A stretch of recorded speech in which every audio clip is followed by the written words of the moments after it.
Oh my God, it's the end of the world. So the media tells me. This is a chart of the British pound as measured by the Philadelphia British Pound Index, which is a basket of currencies that they're weighing the pound against. And after the Brexit vote, everybody thought that they were going to vote to remain. So the bets were that the pound was going to go up. And then when they voted to leave, the pound took this big, huge hit. And the media is crying Armageddon. Now, let's remember, most currencies on the planet, they've all been competing to devalue their currencies to make their exports more competitive. So one of the things that this will do is make imports a little bit more expensive, but exports much more competitive, meaning a greater likelihood of a positive balance of trade for Great Britain, meaning they're going to sell more goods to other people, bringing currency and wealth into their country. So this end of the world stuff, most of it is just a bunch of hooey. Here is the Philadelphia Index, the euro. And the euro also taking a big hit. There's a gap down there, and then it rose. But you got to look at all of this stuff in context. Here's the euro going back to 1996. And what you see here is that move was just this little tiny wiggle. Here's the British pound going back that far. And yeah, this looks pretty bad. Remember, this is an index made up of several currencies. The one key feature here is that it broke a support zone that has been holding for quite a while, but that was an intraday move and then came back up and closed. This little line here that crosses it is the end of day close. So it closed above that support, which is, I guess, good news. But most countries have been wanting their currencies to be weaker so that they can sell more goods to other people. Well, here, Great Britain left the EU, and if this holds, which I doubt, I think this is a big overreaction. And what's going to happen is things will stabilize. There will be a slightly different trend. But, leaving the EU, this isn't something that happened when they voted to leave. Now there's a negotiated period of how this is all going to happen. And from what I've read, this will happen over a period of a couple of years. And then here we go. Oh, my God, the Dow. Look at that plunge. The world is ending. But wait a minute. It's still above its 200-day moving average. And doesn't it always have to go back and revisit its 200-day moving average, like you can see back here in February of 2015? And there were plenty of times when it was below the 200-day moving average. In fact, if you look at this alignment of the moving averages, you've got a 50-day moving average that's way up above the 200-day moving average, which is a very bullish sign, actually. That's positive as far as the trend indicators go.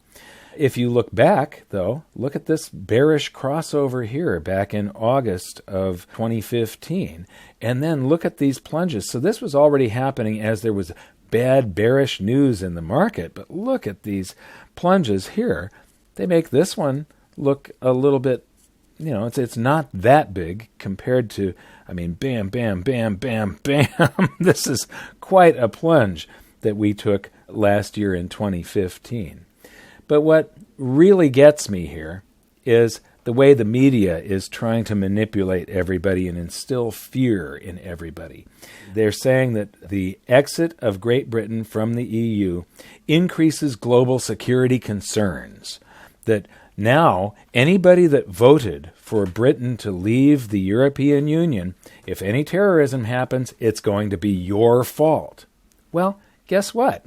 The inverse of that is that if any terrorism did happen during the period where Great Britain was part of the EU, then it was the EU's fault, or the people that voted to join the EU.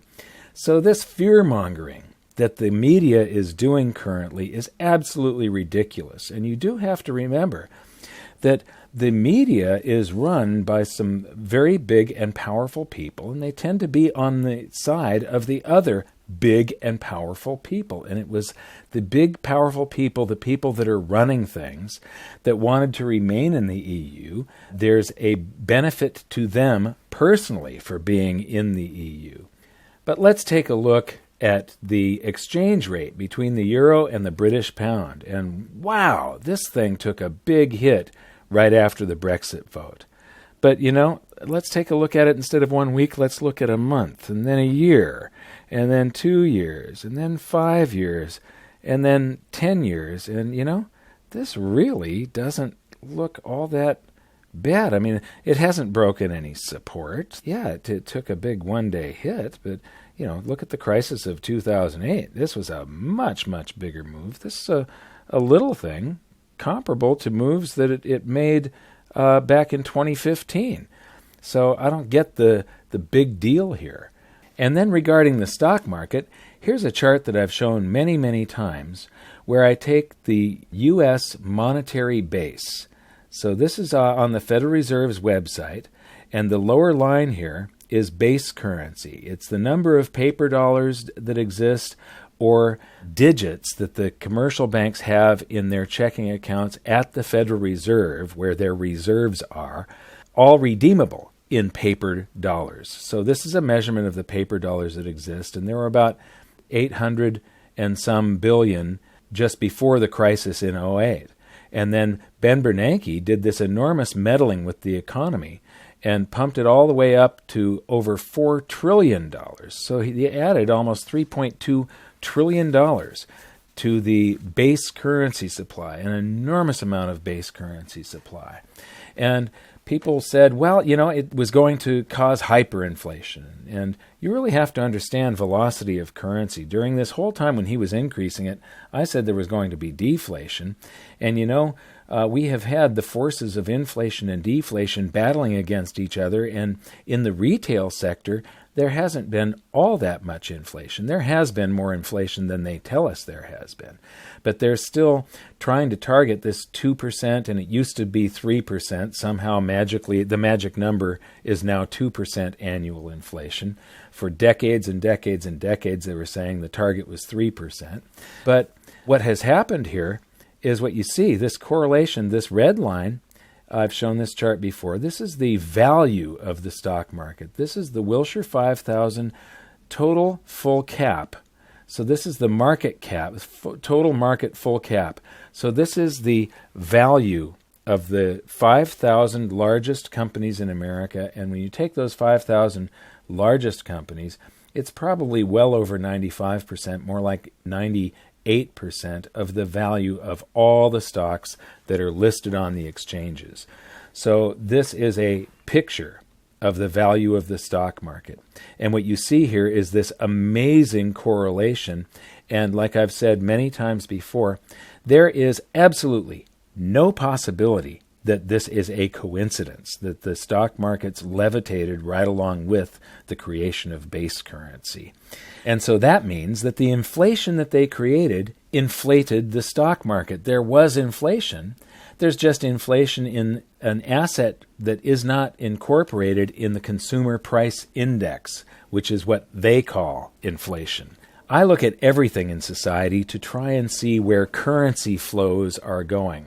And obviously here, the currency they created went toward reflating the stock market. But what I want to point out here is that several times in the past, Janet Yellen took over in February of 2014. So she took over right about here, and the tapering happened, and the blue line, they stopped inflating base currency at the end of 2014. So all through 2015 and 16, they haven't added any more base currency to it. It's actually starting to shrink. But when you take a look at what happened with the stock market, it fell back down to match base currency and then rose again and then crashed to exactly match base currency. Well, so it's doing a pullback now. Guess where it's probably destined to go? It's probably going to go back to match base currency again. And this is something that I have been predicting. I still think we've got a pretty good resistance area going on now up here. I think the stock market has put in its top.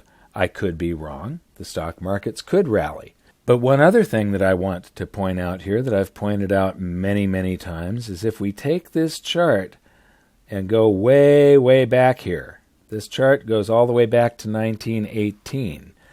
These gray bars are recessions. This big thick one is the Great Depression.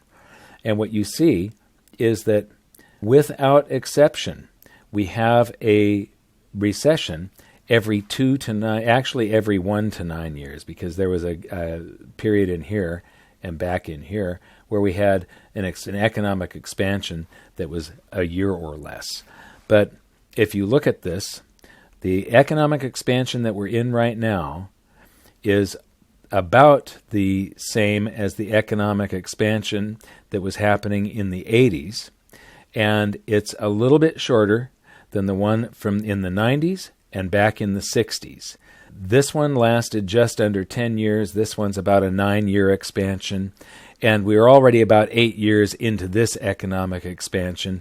So we're surpassing right now the third longest economic expansion in history.